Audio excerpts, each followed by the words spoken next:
Hey Scent welcome. Today is a super exciting video, A, because I get to try Nishane for the very first time, but B, one of you guys get a lucky giveaway. So keep watching and find out what it is and how you win it. Don't forget to subscribe and hit notifications if you love all things fragrance. Okay, Scent so here is the discovery set for Nishane. And it looks amazing inside. I was so impressed when I got it.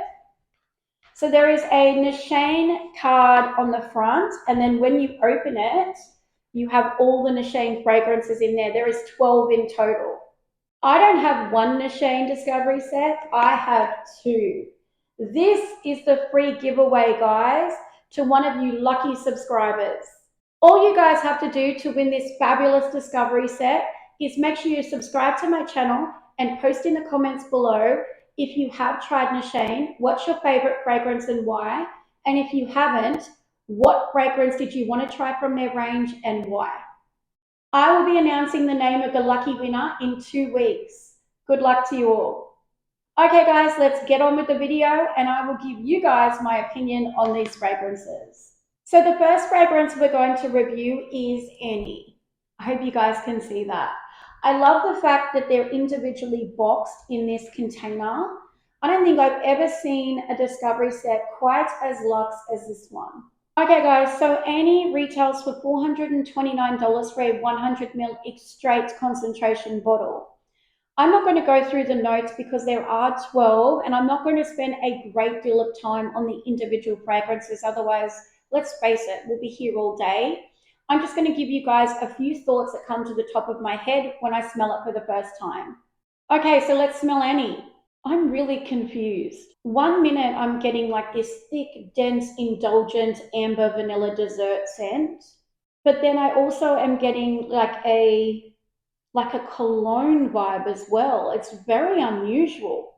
It really does confuse my nose, but I really appreciate the uniqueness of this fragrance. So I'm going to rate these fragrances today. This one I will give a 6 out of 10 to. For the scent itself, I think it's very unique, something I've never smelt before. And it really sent my senses into overdrive. As I said, I was really confused and I was smelling like a gourmand and then I was getting, like a cologne. So it really did wake me up and make me take notice. This one would not be a safe line by bet, but I do believe it's definitely worth a try. So the next one we're trying is Colonize. I hope you guys can see that okay. Okay, so straight up, it's a laundry scent. It's a clean laundry scent. It's very typical of a fresh, somewhat aromatic, citric, clean scent. It's really nothing inventive or unique, and I don't think the price is justified. This one is $4.29 as well. I would give this fragrance a 2 out of 10. Okay, so the next fragrance we're going to try is 100 Silent Ways. And I've got to tell you guys, this one was one of the most anticipated for me out of the Nishane Discovery set. 100 Silent Ways retails for $3.99 for a 100ml straight concentration. I sprayed the test strip, let's try it. Am I nuts? I'm getting Black Opium by YSL with like a very dominant, strong floral presence. Has anybody else got that with this fragrance? That's exactly what I'm smelling. I like the addition of the coconut note. It kind of takes it out of that category of being like a clone or a dupe of Black Opium. I myself was not a fan of Black Opium, but this one with the coconut addition, I actually think that I like. I love the vanilla in this fragrance. It's thick, it's dense, it's rich, and it's indulgent, but it smells so refined and not overbearing. It's very well done. I really enjoyed 100 Silent Ways, which is crazy for me considering I was no Black Opium fan. But as I mentioned, the addition of the coconut, the way the vanilla is so well done, it gives it a beautiful, nice twist where it's not too familiar to Black Opium. And I really like the fragrance. Clearly, Nishane did something right with this one. I would definitely give this fragrance an 8.5 out of 10. I think it's very well done. Okay, guys, so the next one, again, is one of those anticipated ones for me. It is Fan Your Flames. And I am stoked to be able to try this one finally. I've heard a lot of people out there buzzing about it. And in my head, I'm going to really like this fragrance, but the truth is, I just don't know. Oh, this is good. Wow. Oh, it's so different, but yummy and delicious. Sorry, guys, I forgot to mention it was $3.99 a bottle for 100 ml extract concentration. Now let's get on with it. I really love the coconut rum and tobacco in this fragrance. It's so yummy, but it's not a typical gourmand. It's not like a mass appealing fragrance. I think a lot of people would love it, but I don't think it's on a mass appealing scale. I think it would be an acquired taste because of that, new thing they've done with coconut. It's so unique. I've never smelt it before. There is also like a little bit, not a lot, it's not overbearing, it's barely there, but I'm noticing it. It's like a fresh, minty kick. Look, the only thing that I can compare it to, but I'm not saying they smell anything alike because they don't, is Carolina Herrera's Good Girl. You know how it has that really at the beginning, that kind of really fresh, minty kick at the beginning? This one has a similar thing going on. But just to confirm, they don't smell anything like each other. It's just like a fresh kick, and then it delves down into that sweet, yummy, parts of the fragrance that are gourmand. But it's actually good because sometimes it can give you relief, and sometimes it can break it up and stop being so cloying when a fragrance is particularly sweet. So I appreciate for the right fragrance having a little bit of that minty kick going on. It's not overbearing and it's not taking away from that beautiful gourmand fragrance. I would give this fragrance, it's so hard because I really do like it. I would give it a 9 out of 10. I mean, that's a really high score. I kind of didn't want to go that high unless it fit a criteria, but when I'm thinking about it, it really did. It was unique, it was inventive, it was super nice to smell. For a coconut fragrance to stand out nowadays, it has to be pretty spectacular because they kind of all start smelling the same. There is nothing familiar about this fragrance. It's unique. I've said it over and over. It is so unique. But please do not go out and blind buy it. As I said, it is not mass appealing. Sample it first because it would not be a safe blind buy. Okay, guys, so the next fragrance is Hajavat, and I'm so excited. Again, another anticipated one. I've heard a lot of buzz about this one as well, being like an epic male fragrance. So I guess there's only one way to find out. Hajavat retails for 439 Australian dollars for a 100 ml extract concentration bottle. Now, let's smell Hajavat. Did I say that right? Hajavat. Let me know in the comments. Okay, I can tell I'm going to like this fragrance. The pineapple is so dominant, but it's done so well. I really like it. Definitely, without a doubt, very cologne leaning, very masculine leaning. On a guy, this would smell so sexy. It would be incredible. I know I'm not the first one to say this, but I have to agree. It definitely reminds me of Creed's Aventus. I think even the scent notes are quite similar with your pineapples and whatnot, but there definitely is a familiarity between the two without a doubt. The superstars of this fragrance are pineapple, grapefruit, cedar, and oak moss. They're really the ones that stand out to me and really grab my attention. I'm finding as it's staying on the test strip longer and longer that it's slightly deviating from the Creed Aventus profile. It still definitely smells like Creed, but I can see this one is not identical to Aventus. I can't believe I'm about to say this, but I think I like this better than Aventus. It seems to be smoother. Aventus is gorgeous and I love it. It's one of the sexiest fragrances on a man, in my opinion. But there is a sharpness to Aventus that sometimes makes your eyes water. This one doesn't have that. It's very smooth, very refined, very well blended. And yeah, I would definitely love to have this worn by my partner. Okay, guys, so the next one is Wulongcha. I hope I said that correctly. I actually haven't heard a lot about this one, so I'm interested to see what it's all about. I don't even know what the scent notes are. The card on the top I left down there, but it's a nice surprise anyway to smell it and figure out what's going on. Wulongcha retails for $429 for a 100 ml straight concentration bottle.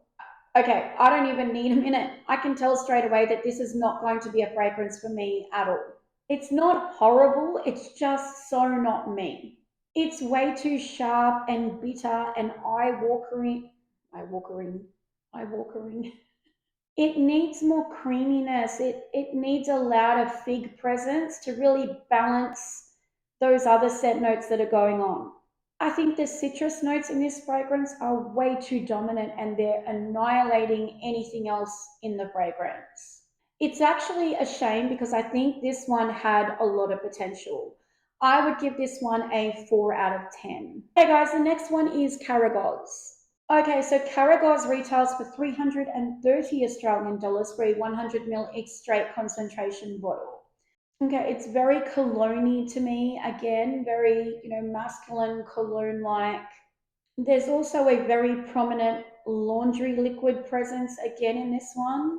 If somebody had to put this on a test strip and laundry liquid on another test strip and asked me which was what, I wouldn't be able to tell you.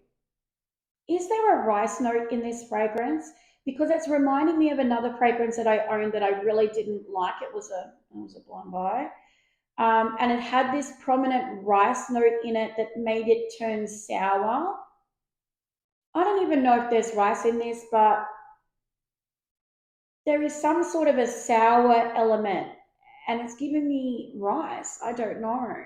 It's like the rice turned the fruit bad. And to top it off, it has this really dominant green herbal presence as well.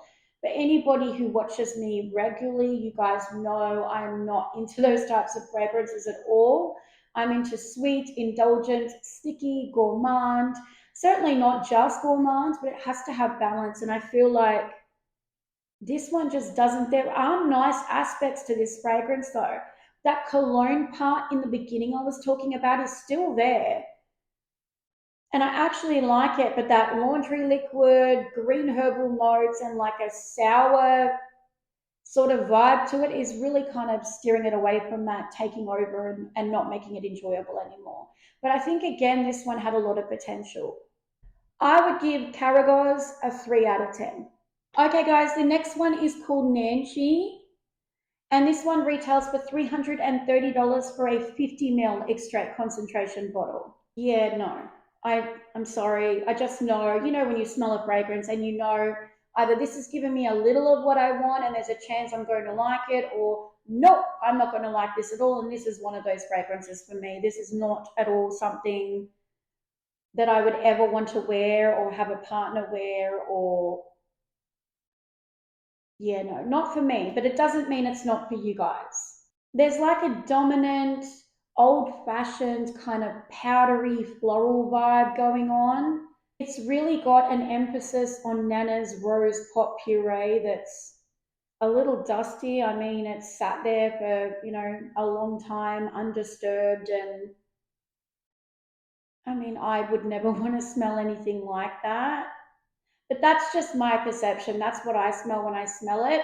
Everybody smells things very differently. It really depends on the individual.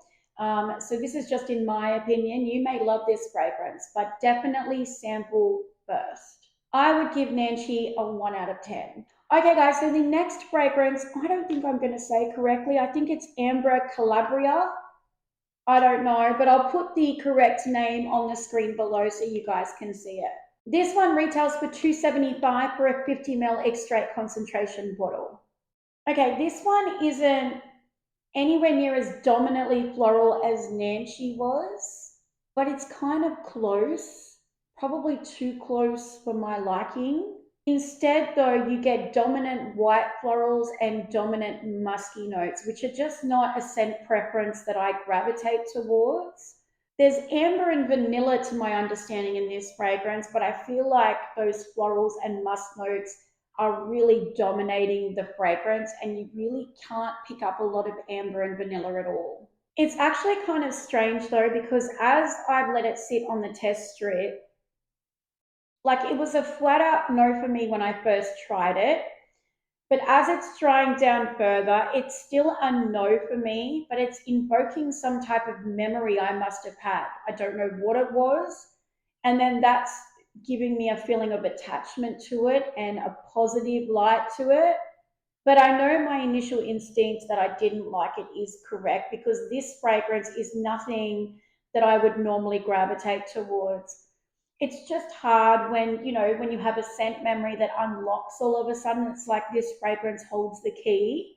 It is a nice fragrance. If you're somebody who likes white floral, musky fragrances with a little and a tiny little bit of a cologne kind of background, but not dominant, like to me, this one's unisex. It's not masculine or feminine. Definitely sample this one. It's not a bad fragrance at all. It's just not a fragrance that I would normally gravitate towards, that's all. I would have given this fragrance a 6 out of 10, but because it unlocked a scent memory, I'm going to give it a 6.5 out of 10. Okay, guys, so the next one is Tuberosa. Now, I'm going to be optimistic about this one, but I am concerned. While I enjoy tuberose in a well-balanced fragrance, I don't normally like overbearing floral fragrances. So, quick disclaimer, I don't know if this is going to be one that I enjoy, simply because it may be a very dominant floral fragrance. Tuberosa retails for 289 Australian dollars for a 50 ml extrait bottle. Now let's get started. Okay, so as I said before I tried it, I had a feeling it was going to be very dominantly floral, and it is very, very dominantly white floral. I mean, it's like the flowers are, squished up against my face. I just cannot escape them anywhere. It does, though, have this sweet presence with it as well. I wouldn't call it sweet like a natural flower. I would call it sweeter than that. Not sweet, syrupy, but that's trying to counteract those florals, and it's actually shining through. It's doing quite well. But unfortunately, that really overbearing tuberose is making the fragrance feel old-fashioned and too mature for me personally. If you're somebody who loves tuberose, and I mean, you have it in all your fragrances and it's a must have for you, definitely try it. Don't blind buy it, but definitely sample it, because you may enjoy this one. I would give Tuberosa a 5.5 out of 10. As I said before, it's not a bad fragrance. It's just not the scent profile that I gravitate towards, that's all. Okay, guys, so the next one, again, I can't say. I think I can say the first bit. It's Age something. I don't want to butcher the name, so I will put it on the screen below so you guys can see what the actual name is. Age retails for $330 for a 50 ml extrait concentration bottle. Okay, all right. This is very herby smelling. I don't want to judge it too quickly, but I know what I like, and herby is not a part of that equation at all. But I'm going to give it a little bit more time and smell it more and see what else sort of bubbles up to the surface. Okay, no, guys, it is not getting better. I've waited about 5 minutes or so, and unfortunately, it's getting herbier. I can't get any relief away from it at all. I feel like I'm standing in a herb garden, which does my head in. Who wants to smell like a herb garden? For $330, keep in mind. There is also quite a prominent violet leaf presence, but in combination with that herby green element, it's kind of making it smell to me like some sort of a herbal floral soap bar. No, it's definitely not for me. I would say that this one was an acquired taste. There would definitely be people out there that do enjoy it. I'm just not one of them. I would give this one a 1 out of 10. Okay, guys, so the last one, we're finally at the home stretch here. This is the 12th fragrance and it's called Sultan Vetiver. This one I'm a little concerned about as well. I don't often like overbearing vetiver notes in fragrances. It can feel very earthy and, dirty to me. But hopefully it has a nice balance to it. Okay, so Sultan Vetiver retails for 275 for a 50 ml straight concentration bottle. I've sprayed the test strip. Let's see how we go. Oh, no, all I'm getting is an overbearing amount of vetiver and a tiny, tiny little bit of neroli. It's really unpleasant for me to smell, to be totally honest with you. Like, I'm not enjoying any part of this so far yet. If you are not a vetiver fan, stay well away from this fragrance. If you are a vetiver fan and you really love vetiver, definitely check it out, but sample first. I don't believe this one would be a safe vetiver blind buy. I think it's pretty obvious I did not like this fragrance. There was not a lot of balance going on to counteract, as I said, very harsh, strong vetiver. So I would give that fragrance again a 1 out of 10. Okay, scent freaks, so that is my first exposure to the House of Nishane. I'm thrilled that I was actually able to find some samples in this discovery set that I really liked.